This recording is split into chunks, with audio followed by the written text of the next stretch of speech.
Okay, so as we look at that phrase that not all who are descended from Israel are Israel, Romans 9:6. There is this sense that just because you descended from Israel, and he's focusing on Israel because obviously that's his background, that's his, people.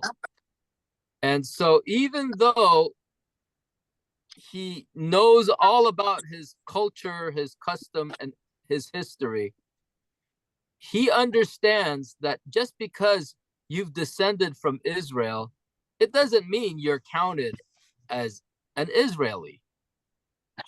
And there's many reasons why.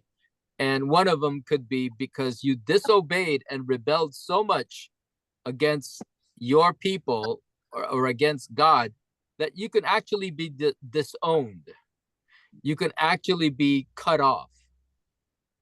So because that can happen, you're disowned, you're cut off from our people. Yeah, you descended from Israel, but you're no longer part of our people. Is that this current? See, so you're no longer part of our people, right? That's the thinking. You're no longer part of us because you've committed such a deliberate rebellion, and you continue in it, which means you don't even care about being forgiven. You're now cut off from our people. So you descended from Israel, but you're no longer of Israel. And that's what we're trying to grasp here, because as we were talking about all the credentials of being Jewish, having all these items that should automatically mean, you have the blessing of God, because you're having these credentials, and Paul is processing it this way.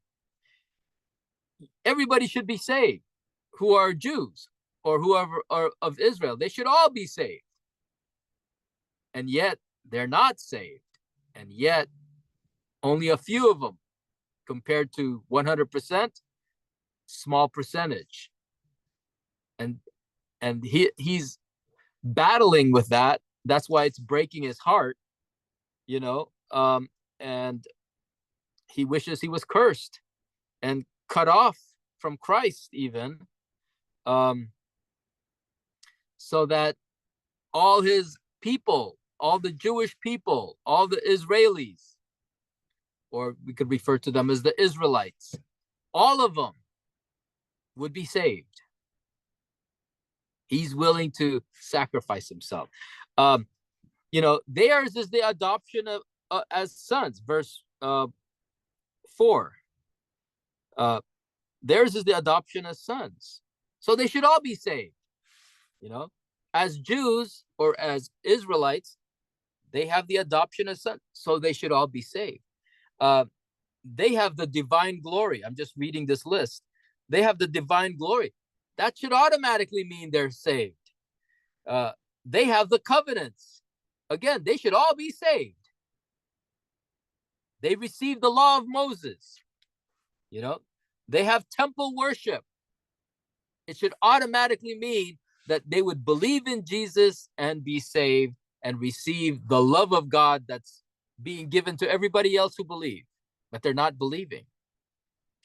And that's a heartbreaking reality for Paul. Okay, so he says, nor because they are his descendants, this is Abraham, are they all Abraham's children. So Abraham had children with Sarah. Well, what happened there? He counted Isaac as Abraham's descendant. Abraham had a child with Hagar. God said, no, I'm not going to count him. And then God had children with another woman, Keturah. And it's not acknowledged that they're part of Isaac's line. So God did not acknowledge them as being part of the covenant. It's Isaac. See? And so he quotes from Genesis, it is through Isaac that your offspring will be reckoned or counted, right? See, so God said, out of all the children you have, Abraham, when I said that I will give you the blessings to you and your descendants, the only one I'm counting as your descendant is Isaac. Before he did anything good, before he did anything bad, I've already decided your son Isaac will be the one who is going to receive the inheritance blessing that you're getting. No one else in your, no one else of your descendants are going to get it, just Isaac. It's God's way. That's why you have to just stop and think about, Paul is showing he has his way of thinking, and he's heartbroken because they're not all saved. So Paul has his way of thinking, but he's also acknowledging God has his way, and God's way, based on Genesis, he counted Isaac. And that's it is what it is. So we have to submit to that. That's God's way. Okay, we got to submit to God's way. It's not about Paul's way or my way of thinking.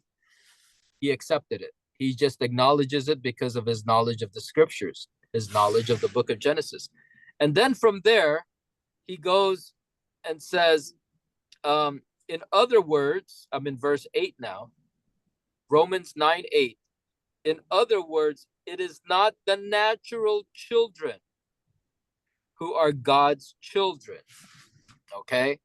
So, natural children that Abraham had, how many is that?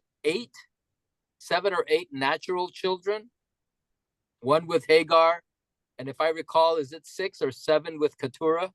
6. 6? I hope I'll remember that. I keep forgetting. I should say Keturah 6. Okay, so between Keturah's children, which are 6, and then Hagar's child, 1. 8. And then obviously Isaac. So he had 8 descendants, and yet God only counted one of them, which is Isaac. You could say, man, that's unfair. Whatever our opinions might be, it's God's ways. That's just, eventually we get to the point where it's like, he's God, he could do whatever he wants. Who are we, right? But that's Yes, what we're Manny looking has a question, Pastor Bert.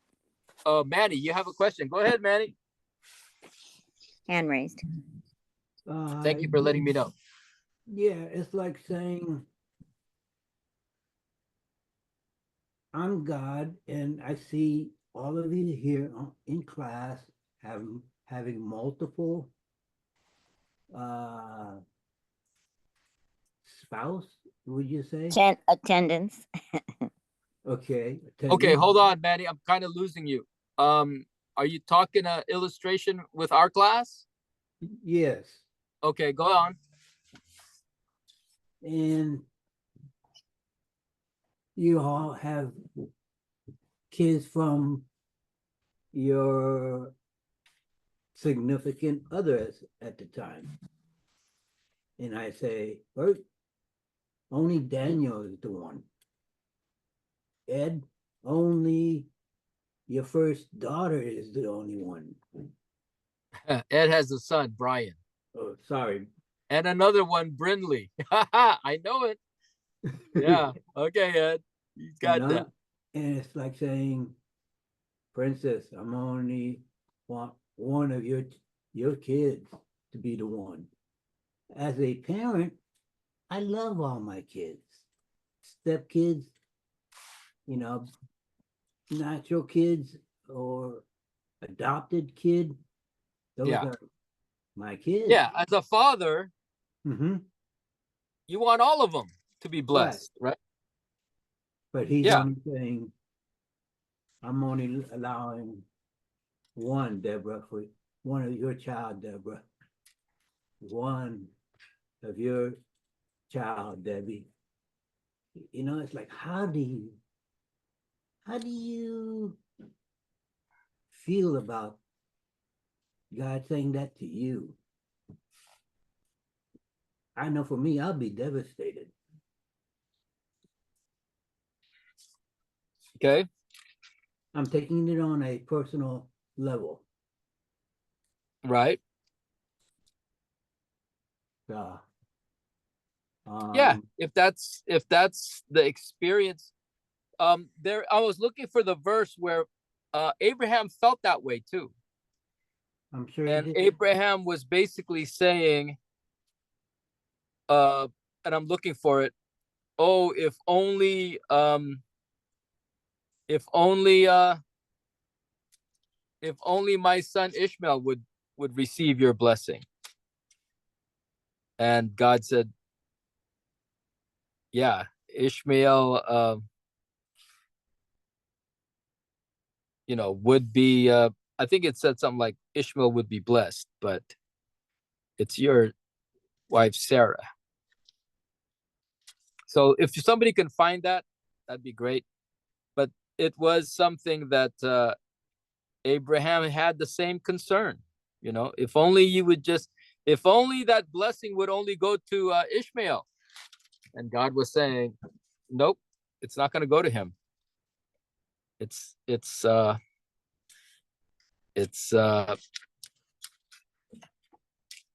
Isaac. Yeah. Oh, hold on. I think I found it.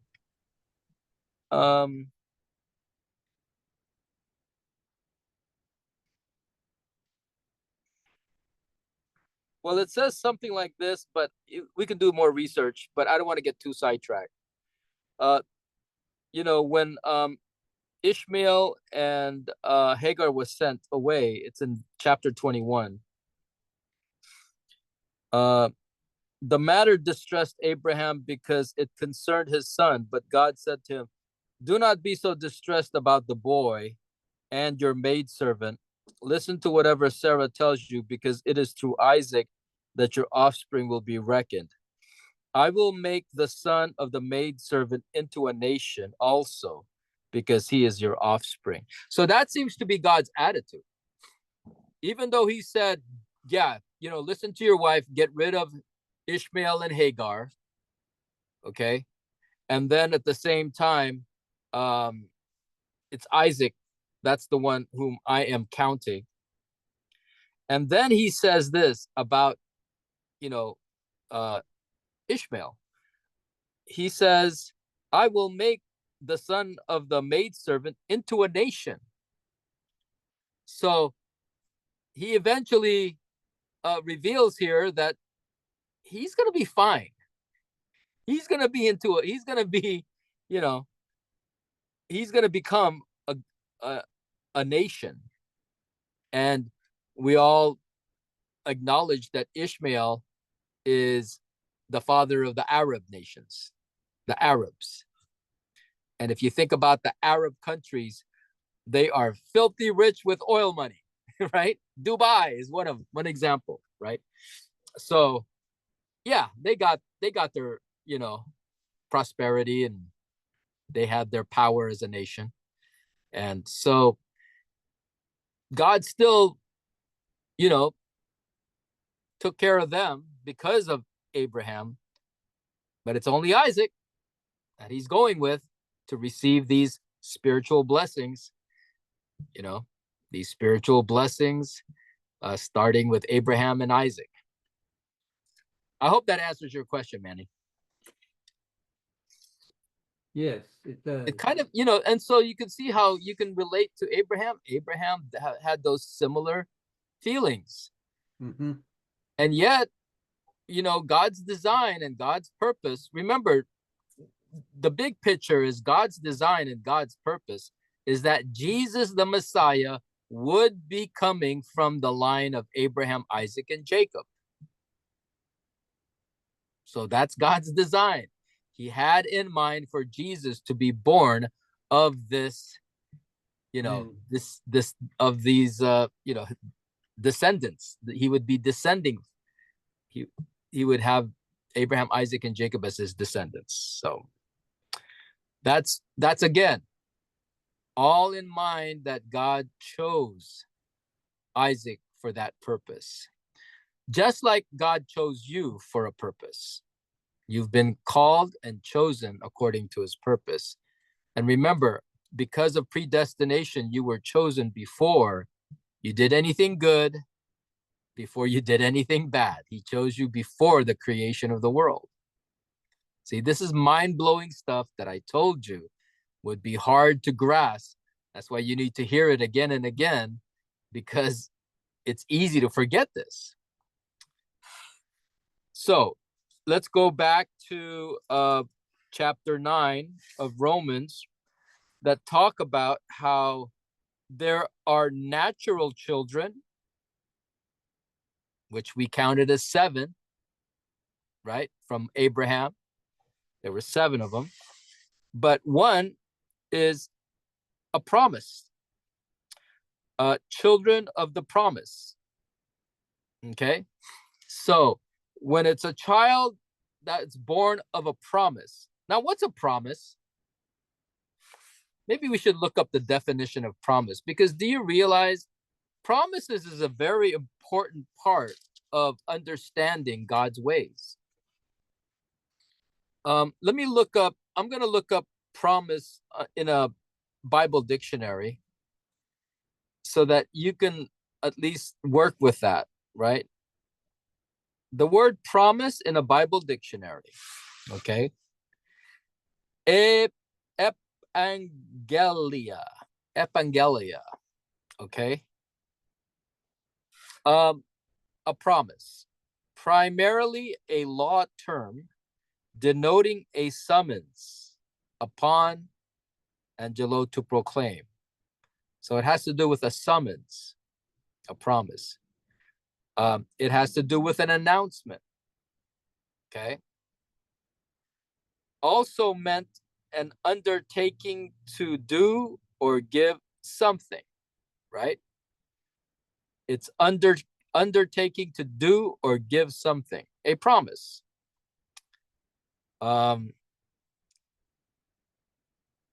Let's see what else. Except in, okay, there's an exception in Acts 23:21. It is used only of the promises of God. It frequently stands for the thing promised, and so signifies a gift graciously bestowed, not a pledge secured by negotiation. Thus, the promise of the Spirit, the promise of eternal inheritance, the promise eternal. So in light of what we're trying to understand as far as promises in a biblical sense, it has something to do with God speaking or announcing, proclaiming. Declaration. Sure. Right? He says it. When God speaks, and if it has something to do with God doing something or giving something, right? Well, it's going to happen. It's his word. So we let that marinate, the word promise, and this is what God says to Abraham. When Isaac was born, it was a result of a promise, and this is how it's said. Verse 9, Romans 9:9. For this was how the promise was stated. Okay, get ready, because Paul is talking about God making a promise, right? He's going to do something. He's going to give something in a sense, right? Because I promise to do this or to give this. Look what it says. At the appointed time, I will return and Sarah will have a son. There you go. That's how Isaac was born. Sarah will have a son. Abraham was 99 years old. Sarah was 89 years old. It's looking like this is impossible for them to have children. But what does God do? He says, by this time next year, Sarah will have a son. He says, at the appointed time, I will return and Sarah will have a son. Do you guys need to find that in Genesis? So you can have a first-hand account? Genesis 18. Yes. Okay, so let's go to Genesis 18:10. So you have a first-hand account. And this is how God said it to Abraham.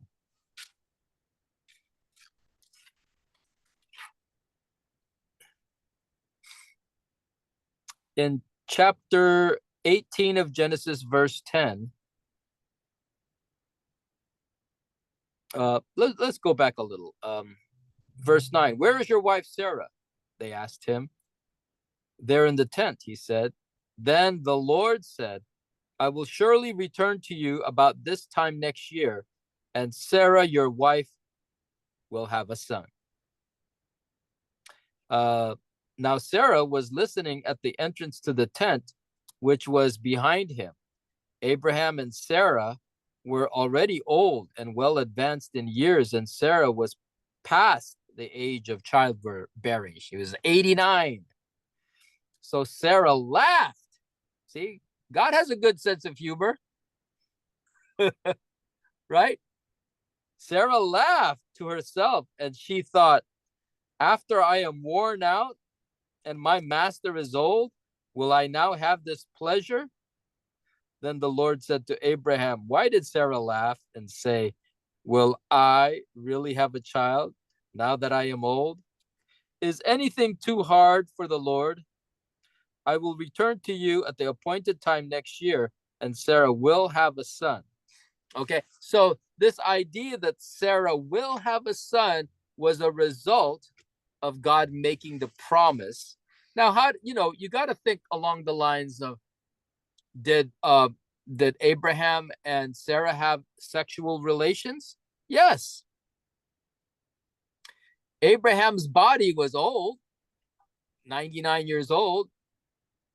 And in a sense, Sarah's body was dead because, she's past bearing children.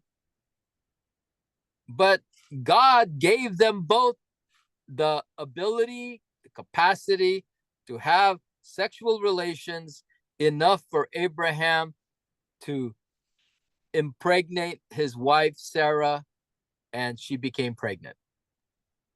So God gave them the ability to do it, even at that late age. And it's referred to in Romans 4, if you remember, it's like God raising the dead. Okay, so that's what our God is able to do. Nothing's too hard for him. And that's what he did. That age. What was that, Manny? Imagine being at that age. And just to say to your wife, God's gonna promise a son. So let's Exactly. Yeah. let's go to the other room with the red light, The red light. But the idea, is this is how God does things. It's because he spoke it. He made this declaration, this announcement that it's going to happen. And boom, a year later, here is the child, right? That's how God works. So that's where we have to be totally convinced that Isaac was not born in the natural way. he was born from a promise to Sarah. Exactly. And it was a promise based on impossible circumstances, impossible situation, right? Come Right. on, man. This thing is impossible. You know, you're telling me at 99 years old, 89 years old, they're going to have a child together. Come on. And you know what it says is, you know, there's laughing, right? Because it's funny. You know, could you imagine? And then at the same time, God says, is there anything too difficult for God? Isn't that what it says? Is there anything too difficult for God? And so that's our God. He reveals his ways by telling us that is here in verse 18:14, the verse that describes our God, is anything too hard for the Lord. See? So when he makes a promise, there's nothing too hard for God to make it happen. And that's how God works. That's how God decides who will be his children and who will not be his children. And God decided all of you will be his child.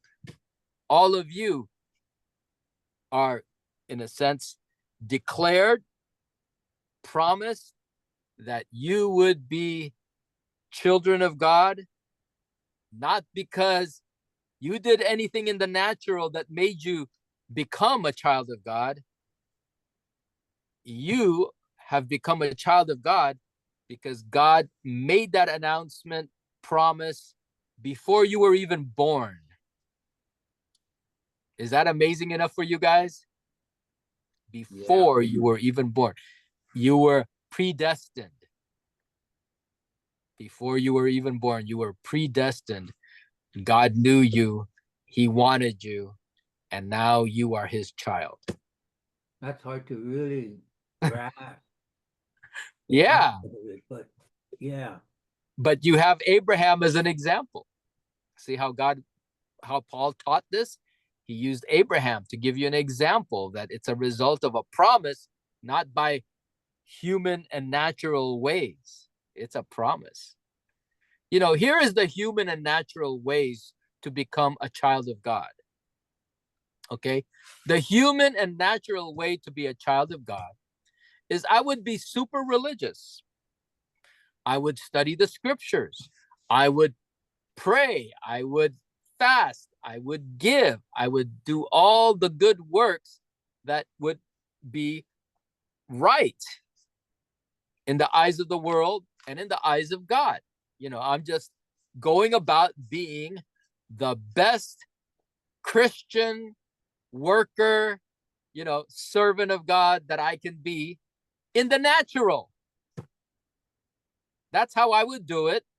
And then I would expect God to say, you are a child of God. Because look at all the things that you're doing. That's the natural way. That's not God's way, though. God's way is before you're even born, I chose you. And I already have a set destiny for you where you're going to be before you're born. God spoke.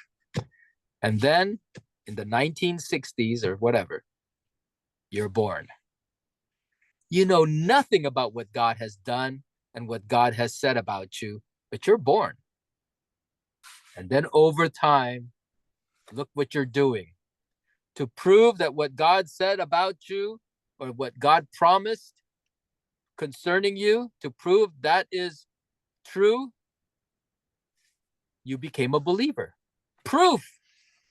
That's proof that God has predestined you and called you and promised that you would be a child of God. See, that's proof of it. Because look what happened to you. You became a believer. Some early, some later, doesn't matter. You became a believer. And then all the other things that took place in your life up to this point. Is that amazing to you guys? So, that's as far as we could go. Okay? because I want to cut this class off early so that you can practice your civic duty in watching the debate and practice your civil liberties to vote for the person God leads you to vote for. Okay, but that's pretty much it. Anybody else have any thoughts or questions as we wrap it up?